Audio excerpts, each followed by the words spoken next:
serviço de excelência em oncologia, com profissionais qualificados e uma estrutura de alto nível.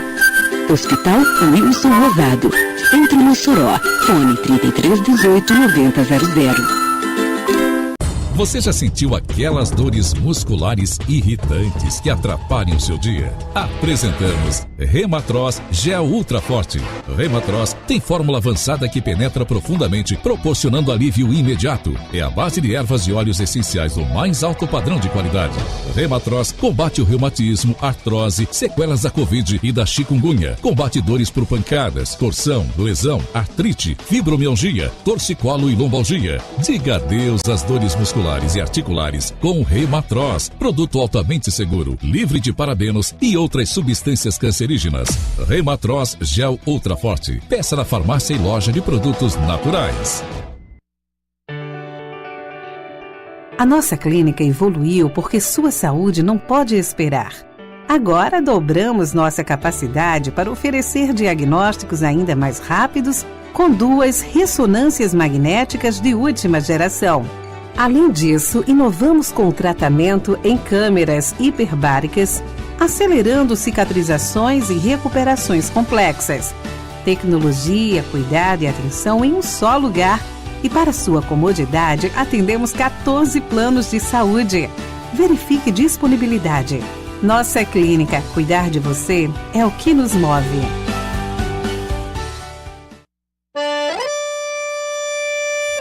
Ei, você aí, já pensou em trocar chocolate por uma viagem para Gramado? No Supermercado Queiroz isso é possível. Chegou a Páscoa dos Sonhos com a Lacta. A cada R$100 em compras, você ganha um número da sorte e comprando produtos Lacta ganha números extra. Corra agora para o Supermercado Queiroz. Participe e transforme sua Páscoa em um sonho. Supermercado Queiroz. Seu sonho começa aqui. Vem com a gente. Ação Comercial te deixa muito mais contente. Porque aqui você encontra tudo o que você precisa, com melhor atendimento, maior variedade, elétrico, hidráulico, lustres, luminárias, garantia de quem mais ilumina a cidade. Vem com a gente. Ação Comercial te deixa muito mais contente. Sol Comercial, Avenida Alberto Maranhão, telefone 3316-2800. Vem com a gente. Ação Comercial te deixa muito mais contente. Sol Comercial.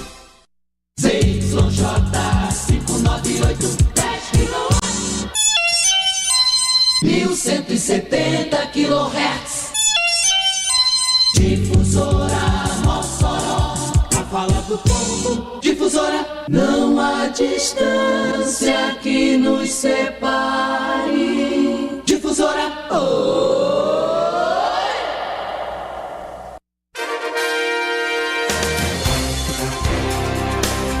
Começa agora o programa Política Sem Filtro. A análise, a leitura dos cenários, as projeções. Fique por dentro de tudo que acontece na política do Rio Grande do Norte e do Brasil. Política Sem Filtro. Apresentação Neto Queiroz e Gessé Rebouças.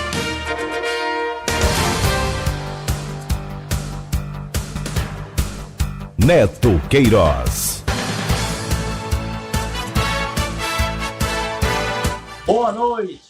Boa noite, meu amigo, boa noite, minha amiga. Hoje é terça-feira, dia 7 de abril de 2026. Estamos começando agora pela sua rádio difusora de Mossoró, FM Costa Branca de Areia Branca. O Política Sem Filtro está começando. Eu e Gessé Rebouças estamos juntos para comentar os assuntos da política desta terça-feira, os assuntos que se destacaram ao longo do dia, o que aconteceu nos bastidores, quais as novidades. Aqui no Política Sem Filtro, a conversa é franca com vocês. Boa noite, Gessé. Boa noite, Neto. Como é que tá meu áudio aí? Tá bom? Tudo tranquilo? Tá tranquilo. Pois é, meu amigo. São 18 horas e 5 minutos. Boa noite a todos os nossos ouvintes, telespectadores. Estamos começando aí mais um programa Política Sem Filtro, batendo esse papo com você nesse início de noite, deixando você atualizado da política da cidade de Mossoró, da região da Costa Branca, Oeste, Rio Grande do Norte, Brasil e até mundo. A gente também tem hoje pauta internacional que, quando esse assunto internacional afeta o nosso país, afeta a dinâmica interna do nosso país, a gente tem um compromisso aqui de abordar ele do ponto de vista analítico, fazendo exposições para que você em casa tenha a sua própria opinião. Neto Queiroz. Muito bem, Gessé. Então vamos às manchetes, vamos ver quais os assuntos que vão ser destaques nesta terça-feira aqui no Política Sem Filtro. Meu amigo, você vai ficar por dentro do seguinte: a escolha de Luciana Soares como vice de Cadu Xavier, a solução que o PT achou no Vale do Açu. Vamos também tratar sobre as eleições em 2026, que mostrarão como vai ser a eleição de Mossoró, a eleição municipal de 2028, né? Os atores principais desse enredo. As nominatas de deputado estadual estão prontas, já sei. Quem faz quantos? Quem se organizou melhor? Vamos também tratar da entrevista de Flávio Bolsonaro, concedida ontem ao Inteligência Limitada, um podcast que tem muita repercussão nacional. O Flávio foi entrevistado durante 2 horas. Vamos ver o que o Flávio falou sobre assuntos complicados.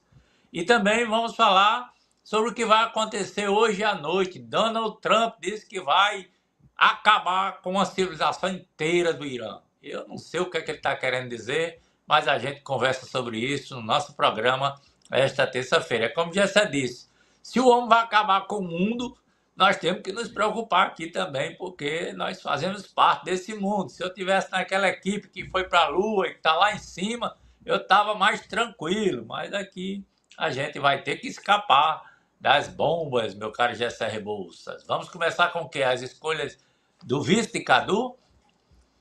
Vamos começar por esse, Neto, que é um tema assim, que eu achei muito interessante. O senhor ontem antecipou que a solução para a vice de Cadu poderia ser uma solução caseira. E aí, Neto, o senhor, como sempre, vai fazer a didática disso, vai explicar para o ouvinte o que é que está por trás, o que é que não está. Mas, assim, de antemão, eu quero logo aqui antecipar para o senhor como a alternativa que o PT está lançando para ter essa solução caseira, me parece, Neto, ser muito uma solução dada por um partido que está em si mesmado. Porque se fosse de uma forma diferente, o que é o normal numa situação dessa natureza, e aí o senhor vai explicar isso devidamente, é que o PT, ou não importa a sigla partidária, ele procura um partido político para compor. Porque se um partido só, Neto, fizesse verão, seria um partido único, aos moldes da China, da Coreia do Norte. E não é assim que funciona uma democracia pluripartidária, como é o caso da democracia brasileira. Pois é, Gessé. Então eu vou colocar aqui o nosso ouvinte a par sobre o que aconteceu nessas últimas 24 horas. O presidente do Partido Verde deu uma informação hoje de que o partido indicou oficialmente o nome de Luciana Soares, irmã do ex-prefeito de Açu, Gustavo Soares, irmã de George Soares, ex-deputado estadual, e prima de Lula Soares, o atual prefeito do Açu. Então, que o partido, o PV, havia feito a indicação de Luciana para que ela fosse a vice na chapa de Cadu. O detalhe aí é que Rivaldo Fernandes, que é o presidente estadual do Partido Verde, disse que Luciana se filiou ao PT. E o PV está indicando o nome do PT. Está tudo muito confuso. Mas ele confirmou a indicação e que o nome de Luciana estaria agora para ser analisado pelos partidos da federação. Estaria na mesa para ser analisado pelo PT, PV e PCdoB, que formam a Federação Brasil da Esperança, para que então se confirmasse. Mas tudo indica, tudo leva a crer que o arranjo já foi feito. E Luciana Soares é o nome oficial para compor a chapa com Cadu. A chapa da esquerda, do governismo no Rio Grande do Norte seria Cadu Xavier para governador do estado e Luciana Soares para vice-governadora. Atende aí 2 requisitos. O primeiro é de que o PT sempre tinha colocado um posicionamento que deveria ser uma mulher. A vice deveria ser uma mulher, era uma questão que o PT vinha tratando, tanto é que se falava em Larissa Rosado, se falava em Márcia Maia, se falava em Marina Marinho, se falava em nomes femininos, porque essa era uma condição que já estava colocada. Essa vice estaria oferecida a Gustavo Soares, que é candidato a deputado estadual, mas acabou o Gustavo indo para o PSDB e indicando a irmã para se filiar ao PT para compor como vice. Me parece também, como esse arranjo já está feito, Gessé, que o entendimento, embora Gustavo esteja lá no PSDB, no ninho de Ezequiel, entre os tucanos, haveria uma certa aquiescência de Ezequiel para esse arranjo. Como se Ezequiel dissesse, pode vir que eu não me oponho, que a sua família, que o grupo político de vocês lá no Vale do Açu indiquem o vice lá de Cadu. Eu venho para cá que aqui não tem problema. Até mesmo porque Gustavo teria um compromisso antigo com Ezequiel de integrar a nominata do PSDB. Como Ezequiel está mais interessado na nominata do que nessa questão de vice, tudo bem, o acordo foi feito. Só que, oficialmente, Gustavo está num partido, vai estar num palanque que vai apoiar Álvaro Dias e que é um palanque que vai vir de pancada ali, chute na canela em diante no governo de Fátima. E sendo ele indicando a irmã para ser vice de Fátima. É tudo muito estranho, é um arranjo muito esquisito, meu caro Gessé Rebouças. Neto, mais uma que pode virar uma pedra no sapato da chapa de Cadu. Porque à medida em que o camarada que está, como é o caso de quem está indicando, está pegando uma irmã de uma pessoa que está num grupo oposicionista. Então, assim, Neto, mais uma situação que o PT vai ter que contornar. Agora, me pergunto, Neto, se é preciso que aconteça uma situação dessa, sabe? Porque a estrada, Neto, ela está sendo pavimentada. Aí é como se um engenheiro de uma obra, Neto, para construir a estrada, visse ali um obstáculo e ao invés dele contornar o obstáculo e fazer uma estrada de uma maneira mais tranquila, ele resolvesse, Neto, deixar o canto do entrave, fazer a estrada ao entorno dela e passar deixando o entrave no meio. Então, assim, Neto, a estrada está sendo feita. Eu não vejo com bons olhos você colocar algo dentro de um projeto que já está bem mambembe, concordei, eu pelo menos enxergo dessa maneira. O projeto hoje de Cadu está com esse problema de ganhar tração eleitoral. Aí, esse problema é um problema existente. Você ainda vai trazer outro para ter uma nova explicação dentro de um projeto que já precisa ser explicado, sabe, né? Eu acho que é você trazer uma confusão indevida para dentro de uma situação que não precisa existir. Porque se fosse o aliado, né, fosse um aliado em conteste, eu ficaria calado. Mas não é. O irmão dela está sendo candidato a deputado estadual não é numa outra nominata, é no outro grupo político, né? Ou o senhor não acha que isso vai ser perguntado a Cadu no momento oportuno? Mas vem cá, Cadu, vocês se acham tão assim, diferente da política, mas veja só, a sua vice tem uma irmã na chapa, numa nominata, que está apoiando outro projeto, ou seja, nem o irmão dela apoia a pretensão política dela. Como é que funciona isso? O senhor entende? Que teria que criar um monte de argumentos para uma situação que não precisa existir? Esse é o problema que eu vejo, além da solução caseira. E é por isso, Gessé, que eu digo que é tudo esquisito. É tudo esquisito, porque eu entendo, dentro de uma análise política que vão fazendo já há algum tempo, de que o vice do PT poderia servir de alavancagem para a chapa nesse momento. Porque Cadu, nas pesquisas, há um ano depois de lançado, do seu nome tornado público como pré-candidato a governo pelo PT, ele ainda não conseguiu uma boa performance. Ele não ultrapassou com folga ainda os 2 dígitos. Tem pesquisa que traz Cadu com 8, com 6, outras traz com 10, mas nenhuma trouxe com 14, com 15, que era a posição que ele poderia estar mais confortável nesse momento. Então, o PT precisa de uma certa alavancagem. E o que é que acontece? Vem com um arranjo desse, um arranjo meio tosco, é o termo, um arranjo meio tosco, que acaba não sendo assim, não servindo para fazer essa alavancagem. O que me surpreende nesse processo todo é esse jeito esquisito, porque Gustavo Soares, ex-prefeito de Açu, estava com a ficha de filiação ao PV pronta, só bastando ele rubricar, assinar embaixo, há meses. Isso estava sendo costurado há muito tempo. No último dia é que houve essa reviravolta, que de repente Gustavo vai e assina a ficha lá no PSDB. Foi uma surpresa total. E no momento que ele assina a ficha no PSDB é que vaza para a imprensa a notícia de que o grupo de Açu, o grupo dos Soares em Açu, no Vale do Açu, é quem indicaria o vice de Cadu. Aí é que a engenhoca ficou tosca. Mas política, né? Política. Com esse fato, me parece que o PT a esquerda começa a fechar então a chapa.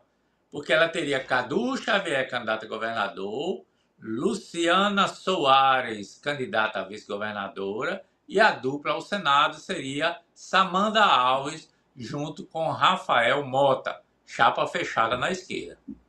Neto, o senhor bota isso na conta da política, mas assim, a política tem que ter alguma congruência. E aí, o senhor está dizendo assim, foi recebido com surpresa. Eu me lembro daquela outra surpresa que existiu, envolvendo o nome de Mariana. Cadu deu uma entrevista dizendo que tinha recebido com surpresa que Mariana não ia apoiar o projeto político situacionista em âmbito de Estado. Ora, se tem uma coisa, Neto, que todo mundo sabia, era um segredo de polichinela, era que Mariana estava com as orelhas cabanas para Alisson Bezerra.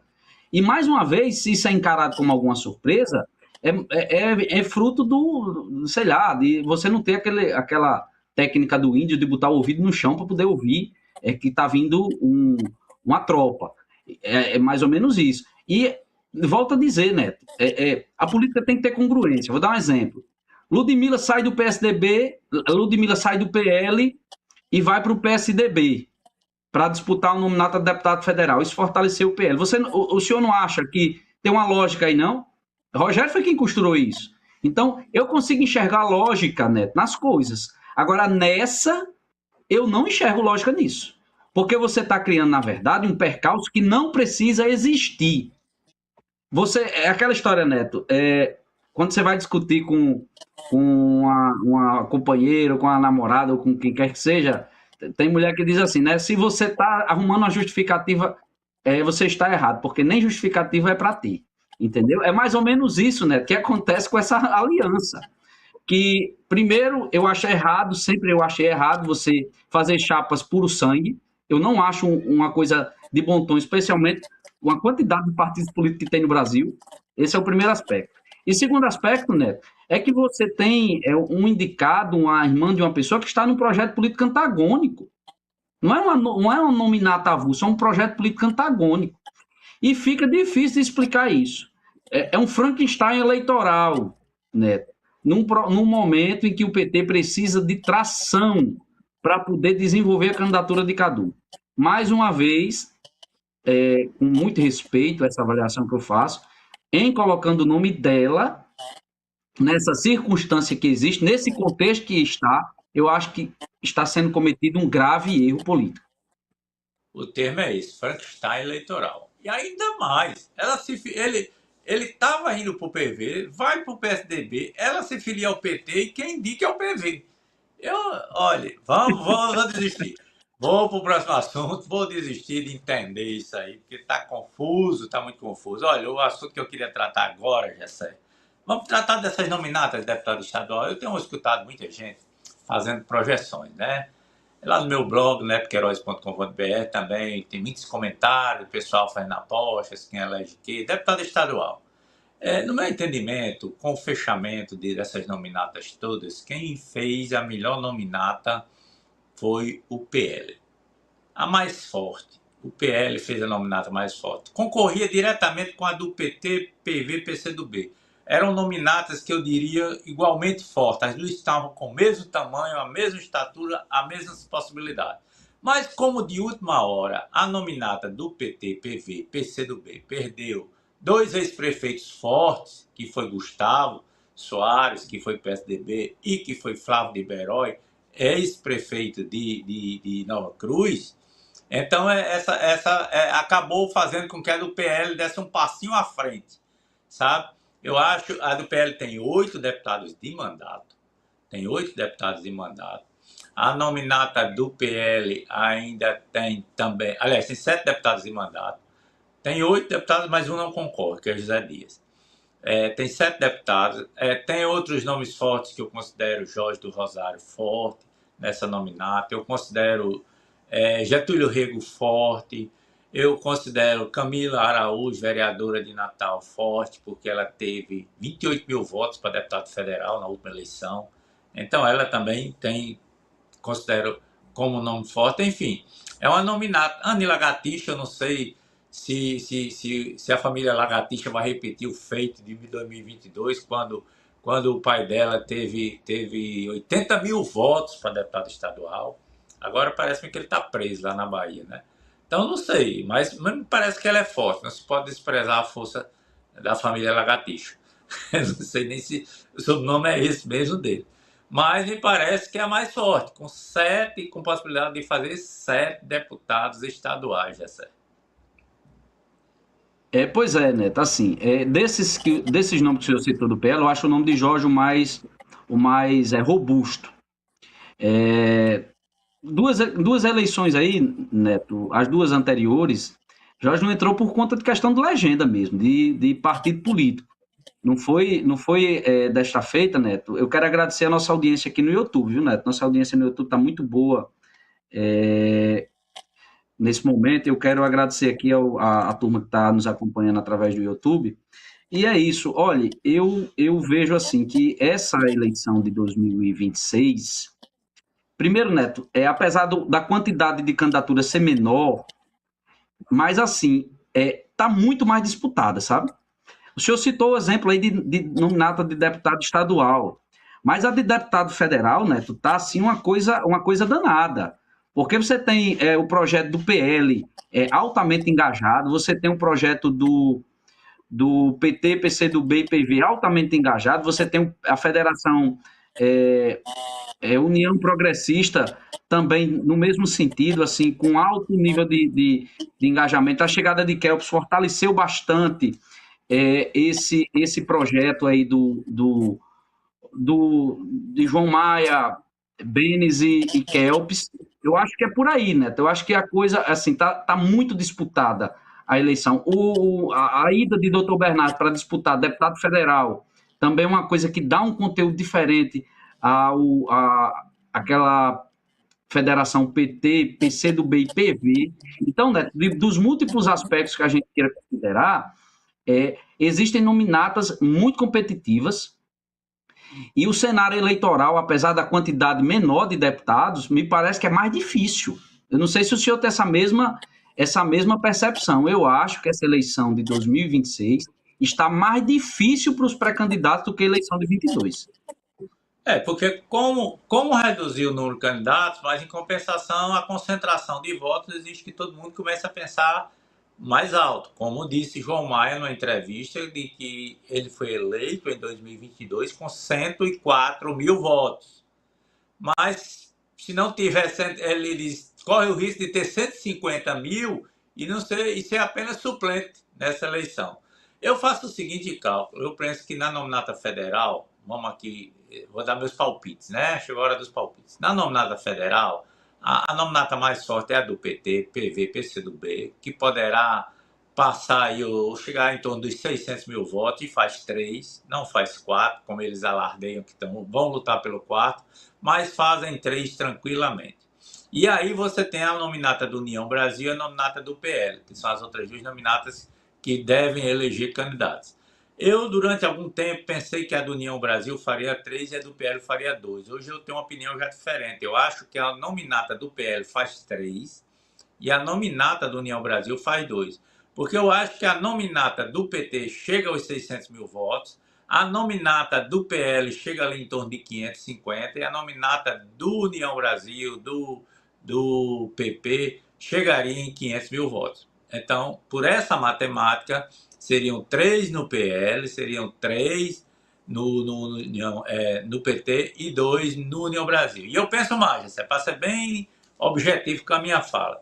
Eu penso que na do PT já vi 2 pesquisas com Tabata em segundo.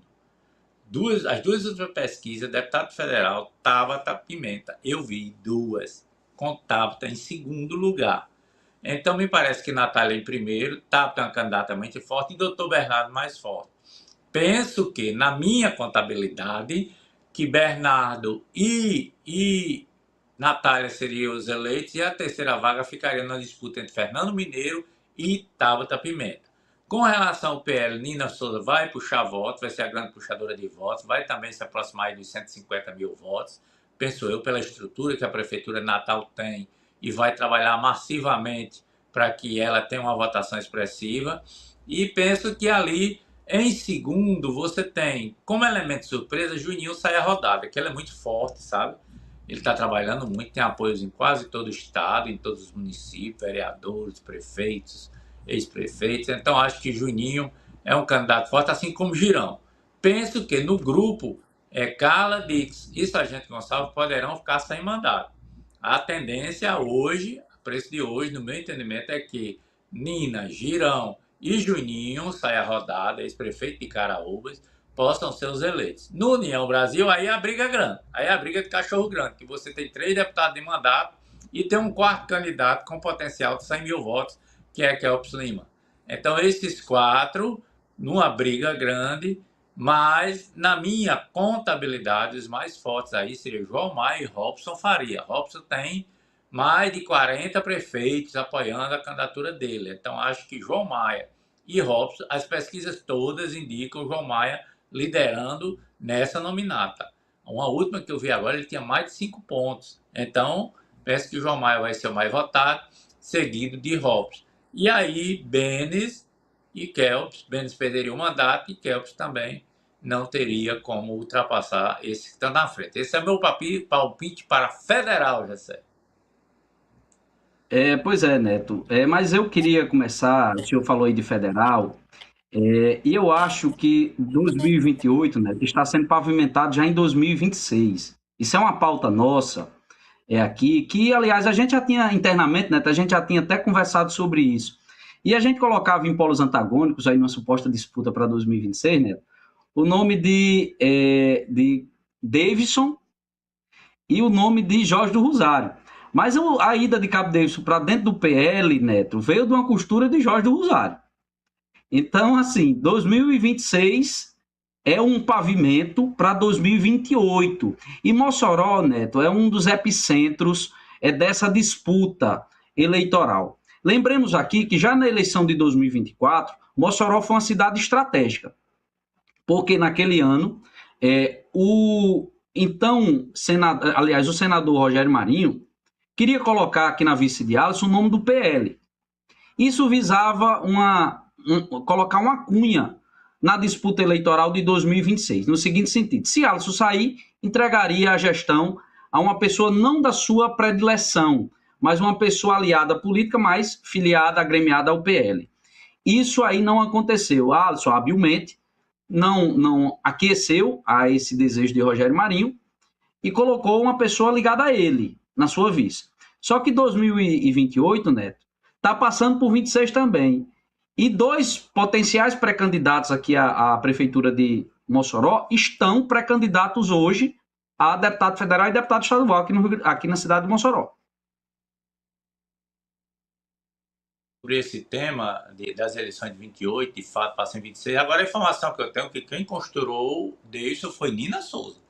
Foi Nina quem fez o convite a Davidson para ele ser candidato a deputado federal, se bem que Jorge teve aqui a essência de Jorge. Evidentemente que Jorge uma arrumação dessa não sairia se Jorge não desse sinal positivo. Aqui em Mossoró, ele preside o partido de Mossoró, ele deve ter tido participação, mas, pelo que me consta, foi uma engenharia de Nina Souza para fortalecer a nominata federal e, assim, assegurar as 3 vagas. E eu acho que Deison tem esse potencial para melhorar a nominata, com certeza. Mas o que é que eu vejo? A eleição de 28, a eleição de prefeito de Mossoró em 2028 é uma eleição que todo mundo olha para ela lá na frente. Evidentemente que tem uma eleição que acontece agora, não pode pensar em 28 pulando 26, então a eleição de 2026 é quem vai ditar as regras, abrir ou fechar as portas de 2028. Quem abre portas para 2028, para a eleição de prefeito, é a eleição de 26, e quem fecha portas para a eleição de 28 é a eleição de 26. E o que é que acontece? Eu olho para a eleição de 2028 e eu vejo a eleição aberta. Por exemplo, quando eu olhei para a eleição municipal de 2024, eu não vi uma eleição aberta, porque estava na cara de todo mundo que Alisson seria reeleito com a maioria expressiva, porque ele não tinha adversário constituído naquele momento. Tanto é que seus adversários surgiram de arrumações de última hora. Não havia um nome constituído. Então, a Alisson ali era uma eleição que todo mundo sabia o que ia acontecer. Agora, com a de 28 em Mossoró, não. É uma eleição completamente aberta. Por quê? Porque Marcos Bezerra é o prefeito de Mossoró e tem direito a disputar a reeleição em 2028, se ele desejar. Certo? Mas eu diria hoje, quem diria hoje em Mossoró que Marcos Bezerra Marcos Bezerra é favorito para a eleição de 28? Ninguém diz isso. Ninguém pode dizer. Não é que Marcos não venha a ser favorito, não possa construir isso. Mas, na realidade, a fotografia de hoje não é. Porque Marcos ainda é uma incógnita, é uma interrogação. Ninguém sabe como será o desempenho de Marcos à frente da prefeitura. Ninguém sabe como é que será a postura política eleitoral de Marcos daqui para frente, certo? Não se pode fazer julgamentos prévios, dizer ele não tem carisma, ou ele tem carisma, ele tem potência. Isso tudo vai depender da gestão. A gestão de Marcos Medeiros vai ser o fechar ou abrir de portas dele para a reeleição em 2028. Mas, considerando que isso é uma situação em aberto, então fique aberto para todo mundo. Quem será o candidato da oposição? E o Cabo Davis está de olho nisso. O Cabo Davis sabia e pensava no seu planejamento que ele precisava disputar a eleição agora de 26, de alguma forma. E ele tinha, dentro do MDB, um acordo com Walter Alves para ele ser candidato a deputado estadual. Só que, no final, Walter Alves rompeu com o PT, rompeu com a esquerda, acabou se aliando a Alisson, adversário de Cabo Davis, e aí ele foi rifado nesse entendimento, a candidatura de Cabo Davis foi rifada. E aí veio o PL e ofereceu para ele a candidatura de deputado federal. Para ele, Cabo Davis foi uma ótima saída. Por quê? Porque ele vai para uma espécie de teste, ele vai agora para uma espécie de medição, vamos medir o tamanho do Cabo Davis, numa eleição que não tem muita concorrência interna. Quem são os candidatos de Mossoró a deputado federal? Né? É Marleide, é Dr. Eider, quem mais? A gente nem consegue citá-los. E eles não são expressões políticas de grande porte. Ludmilla, entendeu? Também. Ludmilla também. Nenhum desses é expressão. Então ele vai para um território onde Mossoró está meio órfão, para uma disputa em que Mossoró está meio órfão de nomes competitivos. Não quero desmerecer os candidatos, não. Mas também não posso deixar de falar com certa justiça que eles não são, nesse momento, tidos como nomes competitivos. E aí Davis vai para uma disputa onde ele pode sim se sair bem. E aí a régua vai medir o tamanho de Davis e dizer qual é a postura de Davis. Se de repente ele confirma a candidatura de deputado federal e tem uma votação interessante em Mossoró, eventualmente ele se torna um nome para 2028 dentro de Mossoró, no campo de oposição. Só que ele está no mesmo partido de Jorge do Rosário. E se Jorge do Rosário se eleger deputado estadual, também se torna um nome pronto para disputar em 2028 pelo PL. Evidentemente que os dois não podem disputar no PL, os dois estão no mesmo partido, amanhã um deles teria que procurar outro caminho. Mas todo mundo aí está olhando para 2028, Gessé. Pois é, Neto, a salada é grande. Assim, na eleição de 24, o que não existia, até porque, Neto, vamos ter clareza aqui, com todo respeito, a turma, a Laurence, a Genivan, a todo mundo, eu me relaciono bem com todos eles. Não existia, Neto, pré-candidatura à prefeitura de Mossoró até março de 2024. As candidaturas, todas elas, foram construídas a partir de março de 2024. E Alisson vinha, Neto, naquela circunstância, como uma pessoa que vinha entregando, bem avaliado, ou seja, ele soberanamente esteve 3 anos e 3 meses sem oposição na cidade de Mossoró. Concretamente foi isso. Tinha uma oposição mitigada. Que oposição mitigada era essa? Era uma oposição de um vereador, de uma vereadora, de uma questão envolvendo uma classe de servidores públicos, mas nada, Neto, orgânico da política. Nada, no sentido que o senhor conhece, com início, meio e fim. Alisson veio experimentar uma oposição mais sistemática, que nem foi essa coisa tão robusta, depois da reeleição dele. Aí sim, uma oposição se estruturou de maneira mais orgânica na cidade de Mossoró. Mas até então a gente nem isso tinha na cidade, um fenômeno bastante atípico, né? Diga-se de passagem, porque mesmo nos tempos áureos do rosadismo na cidade de Mossoró, o senhor sabe que as oposições aqui existiam e eram ferrenhas.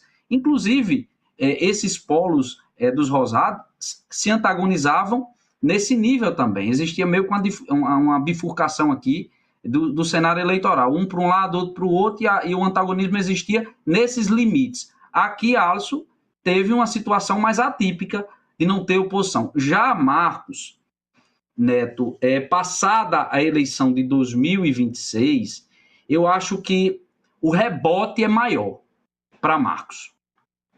Porque Marcos vai ter, Neto, que imprimir a sua identidade eleitoral.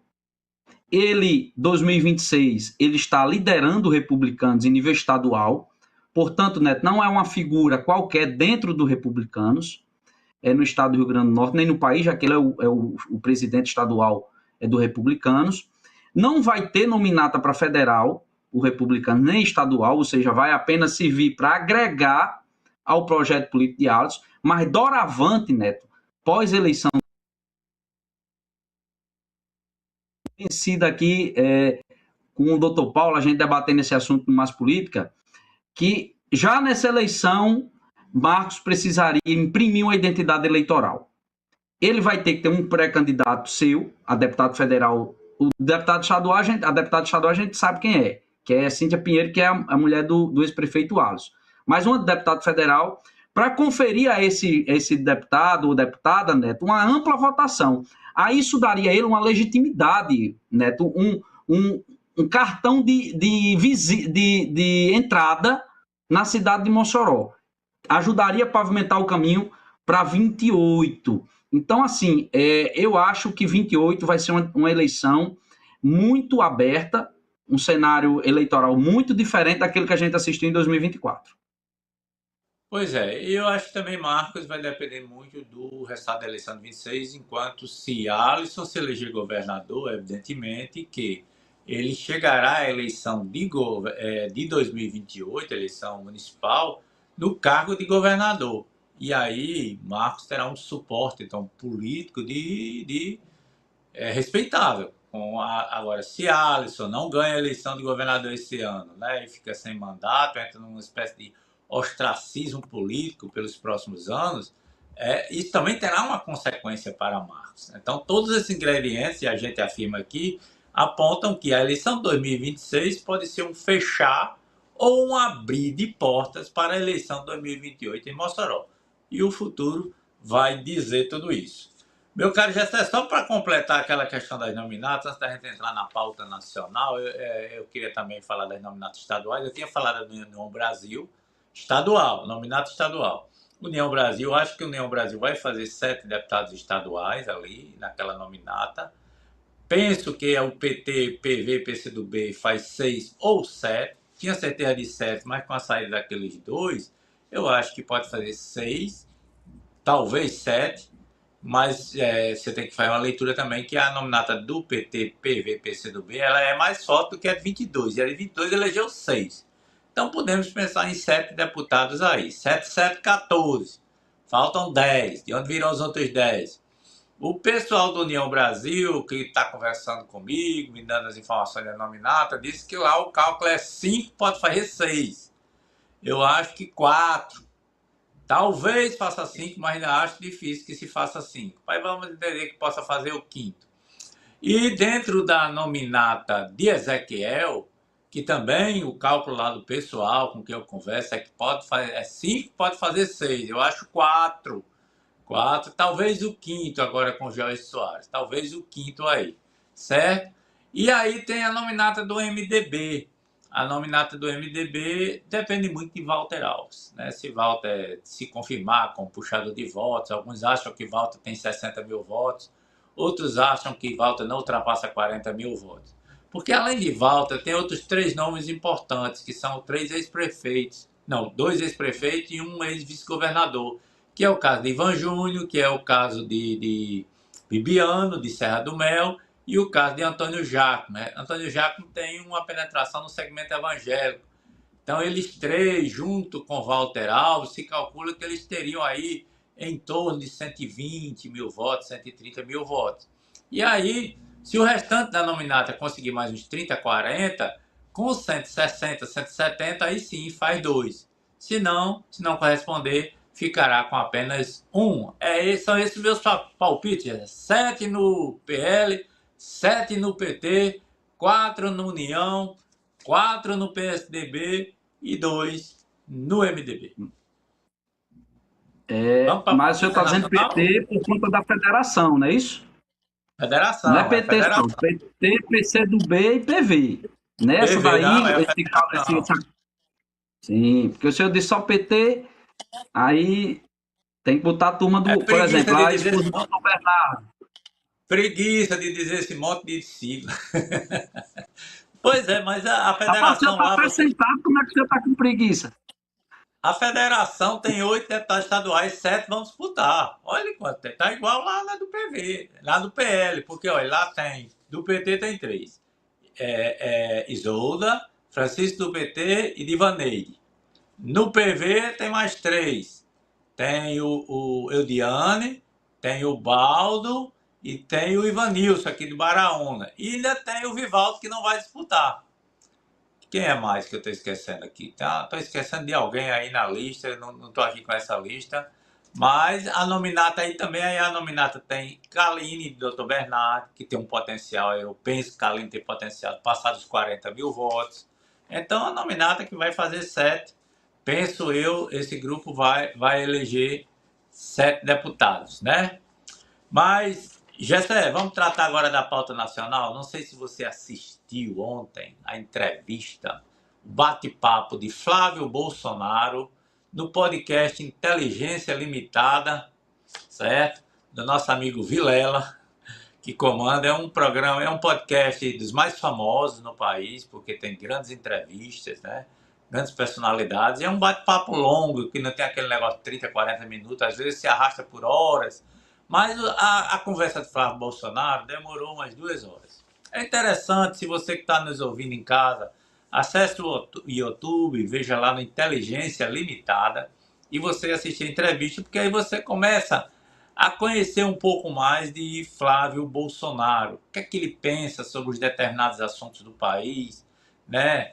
Por exemplo, eu vi que Flávio precisou e teve que abordar a economia no Brasil, outros assuntos mais sobre o país, sobre as questões de violência, sobre questões de educação. Então, diversos assuntos que ele teve que abordar e dar posição, que eu achei isso interessante. A impressão que se tem é que o Flávio vai para fazer os discursos e é só para falar mal do PT e de Lula, vamos tirar a petralhada, vamos botar esse povo para fora, vamos derrotar o PT. E cadê a discussão? Cadê o debate sobre o país que ele quer construir? Essa coisa toda. E também é importante para você conhecer e já começar a ver de antemão como é que Flávio vai sair das cascas de banana que vão colocar na frente dele, né? Rachadinha, fábrica de chocolate, convivência com os milicianos no Rio de Janeiro, esses temas que vão surgir e dar uma certa dor de cabeça para Flávio. Tudo isso ele abordou no Inteligência Limitada. Você conseguiu ver, já sei alguma coisa? Só cortes, Neto. Eu não assisti todas, são 2 horas de entrevista, mas assim, eu já tinha visto alguns posicionamentos de Flávio envolvendo isso. Deixa eu falar, por exemplo, sobre a questão dos milicianos. Olha, antes de eu começar a falar de Flávio, eu sei que tem muita gente que gosta de Flávio Bolsonaro, gosta dos Bolsonaro, e tem muita gente que gosta de Lula. Eu não gosto de ninguém, tá certo? Meu negócio aqui é fazer análise equidistante, disso, para a gente ter um posicionamento mais equilibrado. Assim, aquela situação de Flávio, no Rio de Janeiro, os milicianos, quando isso começou, Neto, o Rio de Janeiro estava imerso numa onda de violência. A própria população carioca, ela via aquilo com bons olhos. Depois se revelou um grande equívoco, né? Mas, efetivamente, Flávio esteve homenageando pessoas que não deveriam ter sido homenageadas, como o caso de Adriano da Nóbrega, um camarada, o chefe do chamado Escritório do Crime, no Rio de Janeiro, que recebeu uma medalha de Flávio Bolsonaro. Ele foi visitar esse camarada na cadeia. Mas isso, Neto, faz sei lá quanto tempo. Se a gente ficar, assim, querendo ressuscitar esses defuntos dessa ruma de turma, porque pensa num povo que tem defunto em armário, são esses políticos de proa do Brasil. Todos eles têm isso, né? Um passado bastante controverso.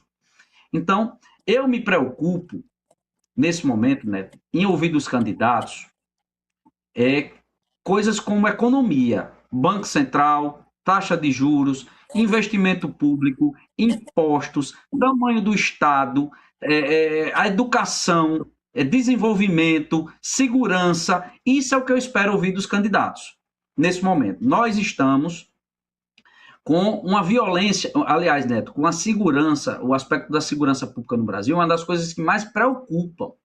Porque aqui, Neto, a coisa está tão complexa que regiões que experimentaram redução nos índices de violência, Neto, não é em função da ausência do crime organizado, é do domínio do crime organizado. Então, assuntos como esses são assuntos que merecem ser debatidos. A população, Neto, está querendo resolver problemas. E eu acho que, nesse momento, a gente tem que colocar esses candidatos para falar sobre o Brasil. O que é que eles vão entregar? O principal problema que eu vejo é o problema fiscal do país. E não adianta só dizer que vai cortar gastos, porque tem que haver uma legitimidade nesse corte. E aí eu não vejo, nesse momento, ninguém explorando, né, as questões magnas. Por exemplo, a gente tem um problema de fronteira, que é um problema doentio nosso. Inclusive, o Exército Brasileiro tem um orçamento contingenciado dia sim, outro também, de modo que parte do dia as fronteiras são vigiadas e na outra parte do dia não é. Ou seja, não tem fiscalização de fronteira no Brasil. E é assim que entra droga, entra armamento, entra tudo quanto. Então, assim, não é criando diversionismo retórico, cortezinho para a internet, com rachadinha, com não sei o quê, com fábrica de chocolate, etc., que a gente vai resolver. Esse cara é um candidato à presidência da República. Eu acho que ele tem que a gente tem que cobrar a vida preguiça dele, beleza, mas tem que cobrar também, né, dele soluções, para a gente saber o que é que o Flávio Bolsonaro pensa. Ele agora fez uma medida eleitoreira ou não sei, tem muita gente dizendo que é eleitoreira, mas eu não tenho como interpretar o reconto de ninguém, que ele está propondo o fim da reeleição no Brasil. Se tem uma coisa que é uma das responsáveis pelas perversões que vivenciamos do ponto de vista político no Brasil, é a tal da reeleição imprimida por Fernando Henrique Cardoso, cujo relator foi um deputado pernambucano chamado Mendonça Filho, do MDB. Então, ele está propondo isso no nosso país. É questão de jornada de trabalho, Neto. E como é que a gente vai encarar esse problema? Como é o posicionamento dele? A gente está ouvindo o setor? Como é que está? Coisa séria, sabe? Eu estou muito preocupado com o nosso país. A gente está precisando discutir o país seriamente. Diversionismo vai só repetir o cenário eleitoral de 2022. Um ficava dizendo que o outro era o cão. E o outro ficava dizendo que o outro era o cão. E ficou nesse negócio e a gente não discutia um país. E a gente precisa discutir problemas reais ao invés de estar nessa torcida, nesse fla-flu. Eu tinha uma certa curiosidade de ver como é que Flávio viria com essas explicações, porque de fato esse debate importante que você diz aí é importante demais, mas também tem essa questão dessas situações em que a minha curiosidade era no sentido de ver como é que o Flávio vai dar resposta para isso. E tem aí, por exemplo, a situação, Gessé, do caso dos milicianos. Ele explicou lá, dizendo que não sabia, que o cara enveredou o mau caminho, porque ele homenageou o cara, né, o Adriano, e depois deu uma medalha. O cara estava preso, ele deu uma medalha de honra lá, o cara, e aí, como ele não sabia, aí acabou empregando a mãe do cara, a filha e a esposa, um bocado de gente no gabinete dele e pronto. A outra questão que eu tinha curiosidade é sobre essa questão da rachadinha, que ela é de menor porte. No, é uma discussão que vai estar ali, mas ela não deve vir para o cenário principal, ela deve ficar na lateral. Mas eu estava curioso. Aí eu fiquei achando graça porque o Flávio Bolsonaro quis dizer o seguinte, que foi coisa do Queiroz. Ele não sabia. Queiroz estava arrecadando dinheiro com o pessoal do gabinete dele, estava pegando por fora e ficando com esse dinheiro. E ele não sabia disso, que a atividade de Queiroz era externa, de montar grupos de trabalho externo. E aí Queiroz passou a mão, mas Flávio não sabia nada disso. O que eu acho uma infantilidade ele vir com essa explicação, porque o Queiroz pagava as contas dele, o cartão de crédito dele e tudo mais, né? E isso ele não sabia também, provavelmente. Então acho que Flávio vai ter que dar uma melhorada nas justificativas, porque ficaram muito infantis.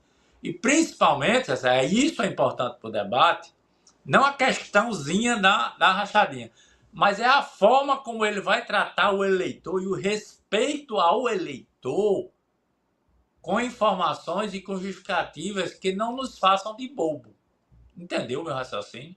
Quer dizer assim, explicar de uma forma que a gente parece ser bobo, dessa forma, dizer o Queiroz fez, eu não sabia de nada, pegou lá um dinheiro. Aí pega a situação da fábrica de chocolates, por exemplo, a fábrica de chocolates. Era uma fábrica que tinha lá, uma fábrica não, uma lojinha de chocolate, tinha uma marca, era uma franquia auditada, não sei o quê.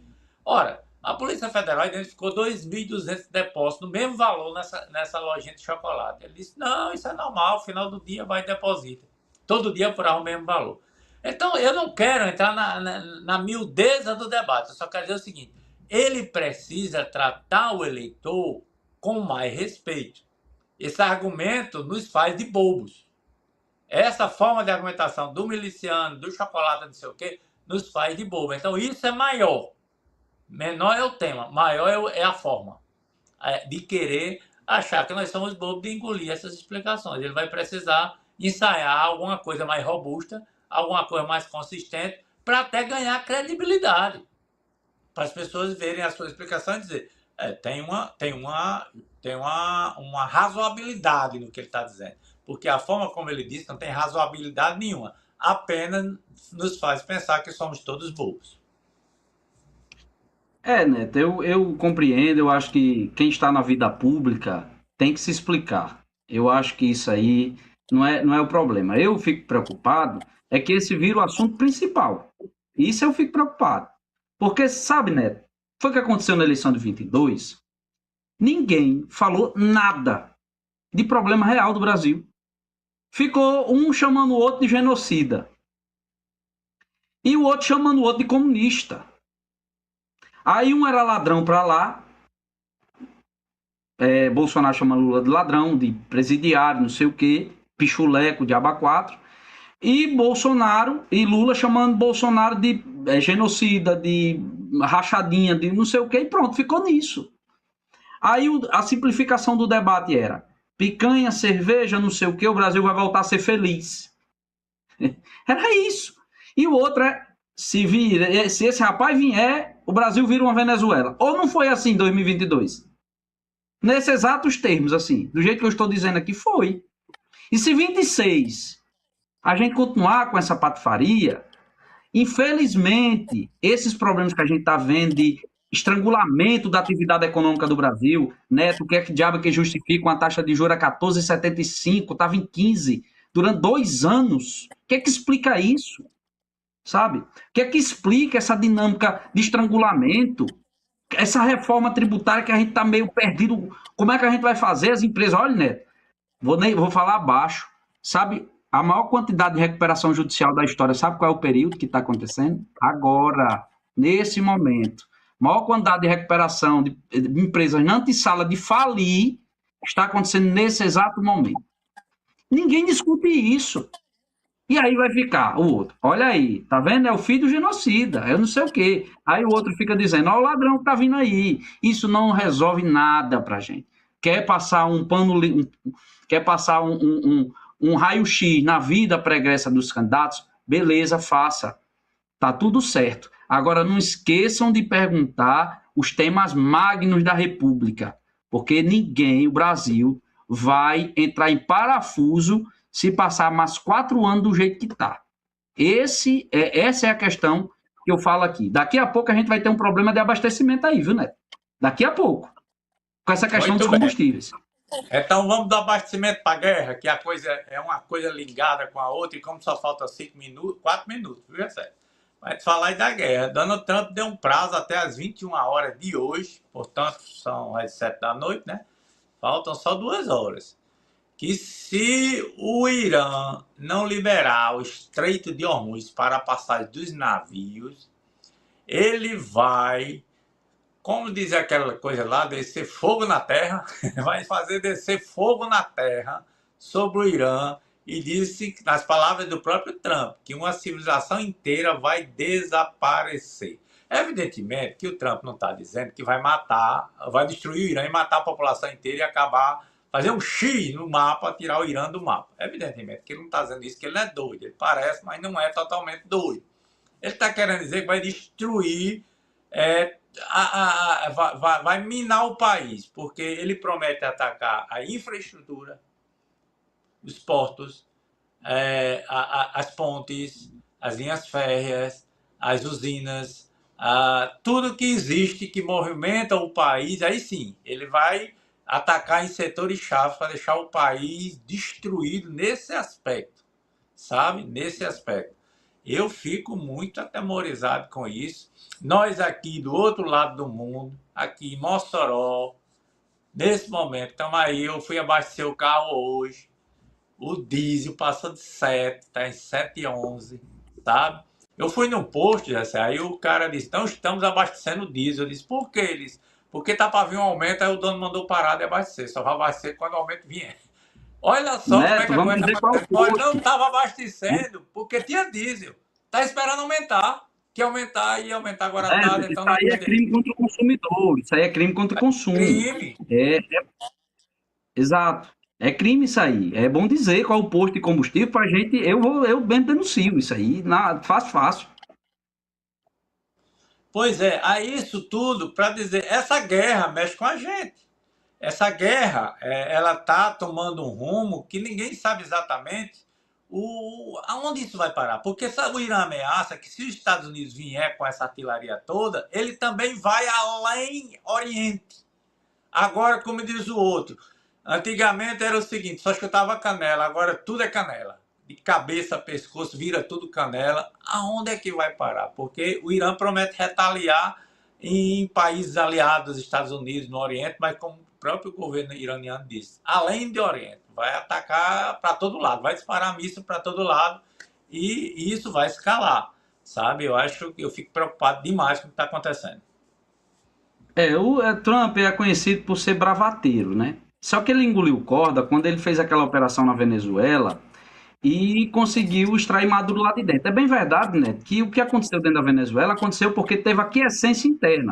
Tanto da vice lá de Maduro, aquele estabelecimento político-militar que domina a Venezuela. A Venezuela é, Neto, o único regime do mundo que toda uma elite militar, com exceção da Coreia do Norte, que é atípico também, mas o único regime do planeta que tem militar em todos os segmentos, inclusive as empresas privadas e públicas, tem militares de alto gabarito lá dentro dessas empresas. Então, ele engoliu corda com isso. Só que é diferente o Irã.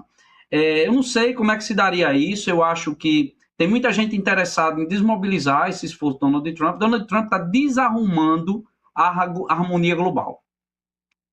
Esse é o legado de Donald Trump para o mundo. Desorganizar a economia global, desorganizar os acordos existentes. A OTAN,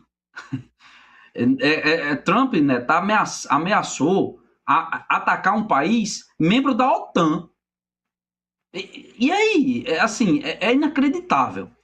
Eu acho que isso tudo é bravata, mas como essas questões, né, elas também são movidas por palavras, as palavras nesse cenário de diplomacia dizem muito, Trump, infelizmente, aí tem um papel pouco agregador quando ele resolve, de maneira unilateral, agir contra um país estrangeiro. Neto, mas são 19 horas, a gente tem que encerrar, não é isso?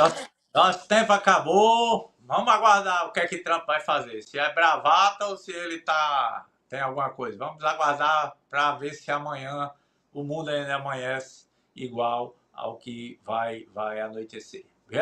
Vamos desejar então aos nossos ouvintes que tenham todos excelente noite. Fiquem todos com Deus. E amanhã, se Deus quiser, 18 horas, aqui de volta com Política Sem Filtro. Pois é, Neto. Obrigado a todos os nossos ouvintes. Quero agradecer a grande audiência no YouTube. E amanhã, se Deus quiser, estaremos de volta. Um abraço a todo mundo. Boa noite.